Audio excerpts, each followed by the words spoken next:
just continue to rewrite the history books. And we have been treated to a gem tonight. Clark again! Caitlin Clark to end the quarter. Got it on the back! She has been magnificent. Are you kidding me? Caitlin Clark from the logo! I'm good. I'm scoring. It's just phenomenal to watch how she operates. Last week, the Big Ten Conference announced Iowa's Caitlin Clark as the preseason Big Ten Player of the Year for the second consecutive season. The junior All-American guard led the nation last season in points, assists, and triple doubles. Hi. Oh my gosh. Caitlin Clark, University of Iowa. Actually, I play point guard for you. So my question was, like, what makes this team unique? What makes you so excited about this team? Obviously, you're one of the best coaches of all time. You're the GOAT. So you've coached a lot of great teams, but what about this team gets you so excited? I love going to work every day because of this, right? You know, I love this team. These are incredible women that I would want my children to be around, that you know, every day is something new with these guys, and I always feel like being around them keeps you young. So thanks, Miss Clark. And if it wasn't for Monica, I probably wouldn't average X amount of assists that I do, just because she shoots the ball at such a high rating, because I give it to her so often. But you know, we wouldn't be who we were if it wasn't for every single person on our team, even if they don't see the floor. And we truly believe that, and I think that speaks to the culture Coach Bluder's built. Every person in our locker room matters. Everybody contributes. Everybody has a voice. And I don't think it's like that everywhere. This week, all 14 Big Ten basketball programs descended upon Minneapolis for Big Ten Basketball Media Days.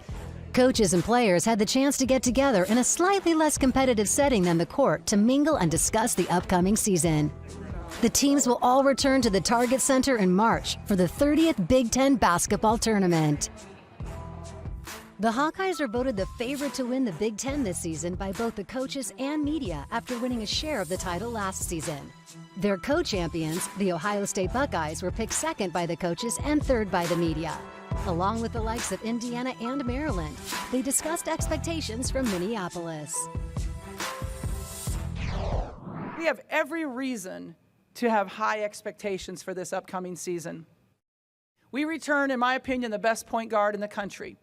Caitlin Clark not only led the United States in points per game, but also led the United States in assists. First time that's ever been done in the history of women's basketball. Obviously a Naismith finalist, the MVP, preseason and last year pick from the Big Ten. But we also have one of the best centers in the country.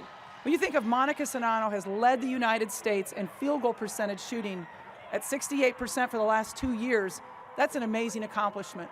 I've always felt if you have a really good point guard and a really good center, that you have the opportunity to have a really good year.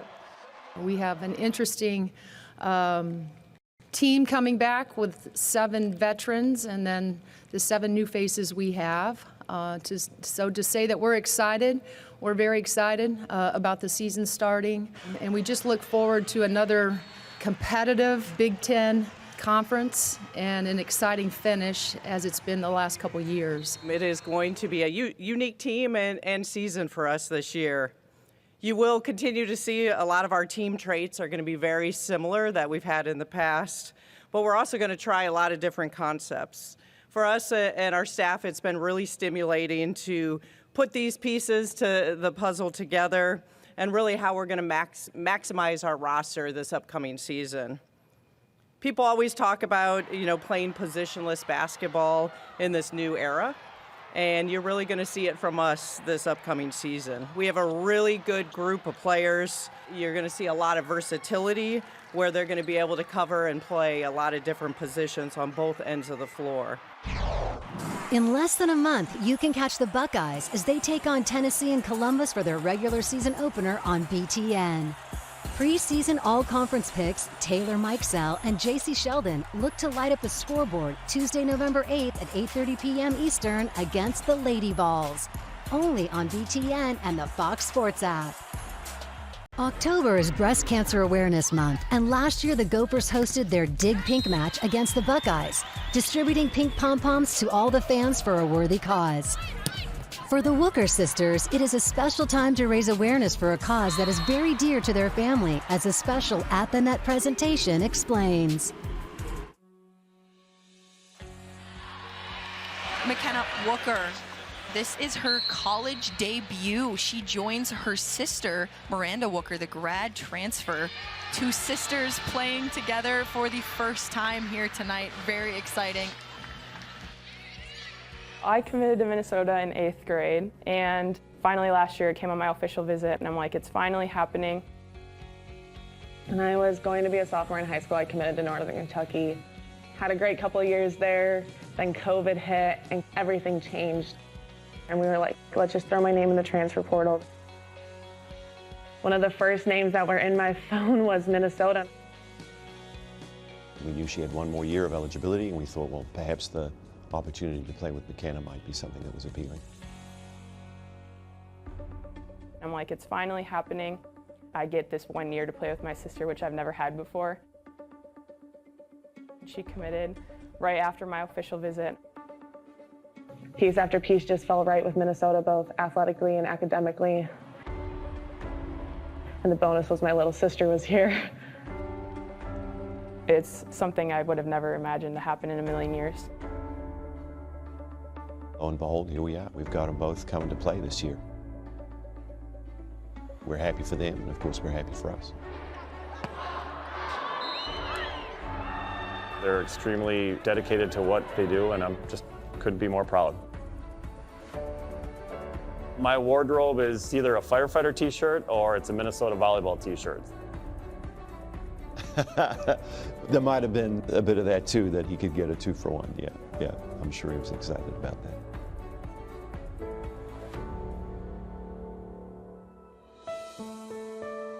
All my sisters, we rely on each other a lot through volleyball because we never had the mother aspect in the household from a very young age.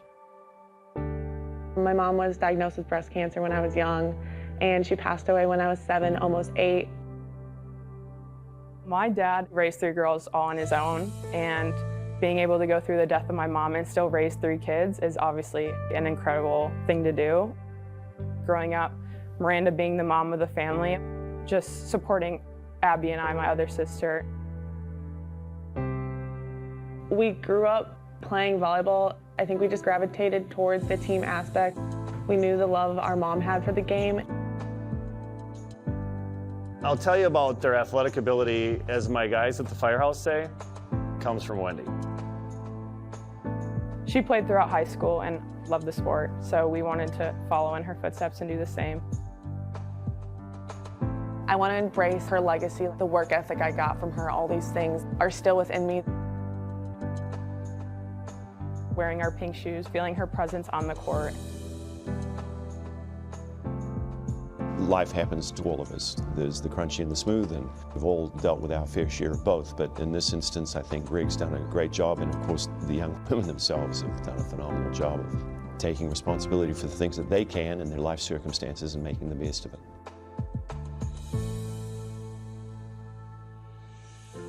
I got here in the summer. I felt like a freshman, and my little sister was kind of showing me the way, answering all the weird questions I had.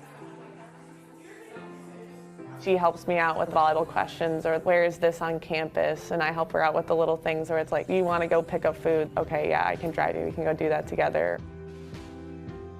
My sister's a great cook. She always cooks me dinner, so I go to her apartment a lot while I'm here. I think it's just those moments we get to spend off the court too are enjoyable as the ones we get to spend on the court. We honestly haven't fought that much, but if we do in front of the team, all they do is just laugh. It's fine 5 minutes later. And I think the team enjoys that, and they'll play into it, or they'll ask questions, and we'll be like, oh, look at what McKenna did, or oh, look at what Miranda did. And I think it's just another dynamic of our team that I think a lot of people enjoy. They'll do anything for this program. My greatest hope for my daughters here is just to enjoy the time. With McKenna, she's a very unique talent. Her volleyball IQ for someone of this age is really impressive and quite rare. For Miranda, it's a little bit different. She's 4 years in, and we've got this great body of work. I think the strength for us, at least in her game, is that she's so well-rounded. I think there's going to be these individual strengths that they're going to bring to it, but we would hope that there'd also be some of this family synergy, some of that could be created as well.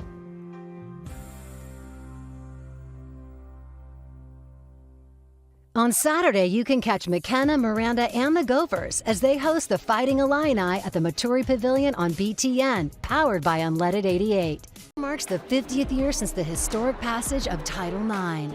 This past June, the Big Ten hosted the first ever Women's Leadership Summit with over 75 student athletes, administrators, and guest speakers, including Jackie Joyner-Kersee, the greatest female athlete ever. She spoke about how she got into sports and became an Olympic icon. Does anybody know who this woman is? Do you know who this woman is?